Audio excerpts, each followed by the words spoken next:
Ici, j'ai 12x plus 9 plus 19x moins 4. Les parenthèses, lorsqu'on vient faire des opérations sur les expressions algébriques, elles ont une importance. Le seul moment où il n'y a pas d'importance, c'est lorsque devant ma parenthèse, j'ai juste un plus. Ça ici, c'est pas important. Dans le fond, là, c'est comme si tu avais un long segment qui mesurait 12x plus 9. Donc, ça, c'est mon premier segment. Et je décide de lui ajouter un autre segment, tout simplement de 19x moins 4. Donc, dans le fond, lorsque je fais la somme, c'est que je veux savoir au total combien tout ça, ça va venir mesurer. Donc, ici, la première chose que je te suggère de faire, ça va être de réécrire en enlevant les parenthèses. Donc, 12x plus 9 plus 19x moins 4. On a des additions, donc on doit regarder si nous avons des termes qui sont semblables. Ici, j'ai le 12x avec le 19x. On additionne les coefficients. 12 plus 19, ça fait 31. X, on n'additionne pas les exposants des variables, on laisse ça tel quel. Et ensuite, je prends mes termes qui sont constants.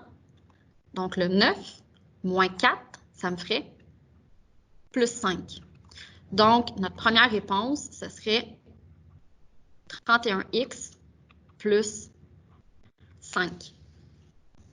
Maintenant, donc à chaque fois que tu as un plus devant ta parenthèse, première étape, enlève les parenthèses et tu ne modifies rien. Ici, la différence, on la voit, il y a un moins qui est placé.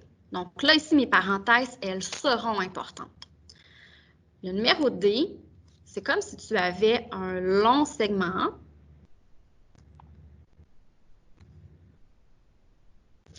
qui mesurait 10 AB plus 3A moins 5B. On a un long segment.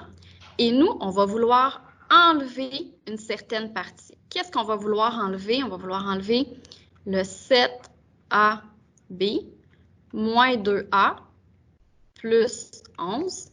Et qu'est-ce qu'on cherche? On cherche combien il va rester. Donc, finalement, de toute mon expression qui est en rouge, il va falloir que j'enlève chacun des termes ici. Donc, ce que ça veut dire, on a notre expression de départ.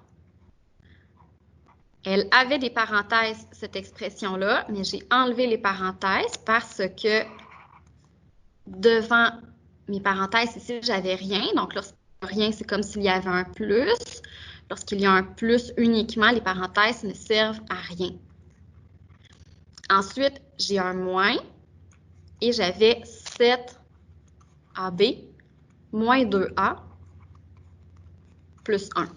Donc, le moins qui est ici va devoir être distribué à chacun des termes à l'intérieur de la parenthèse. Ça, vous avez fait ça en secondaire 2. Mes premières expressions vont rester telles quelles.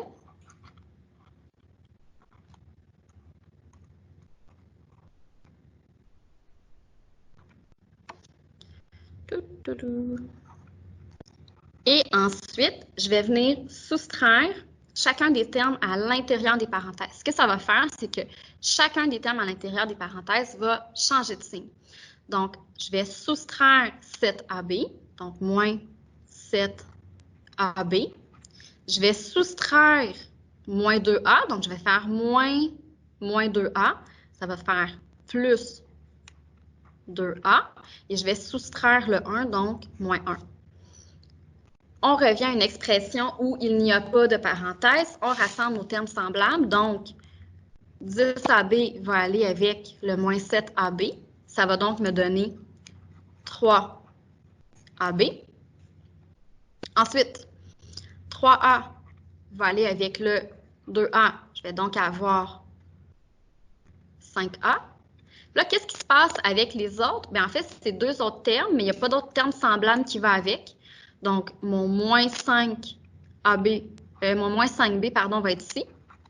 Et je vais avoir, pour terminer, moins 1. Donc, je termine ma réponse. Là, ce sera un polynôme à 4 termes.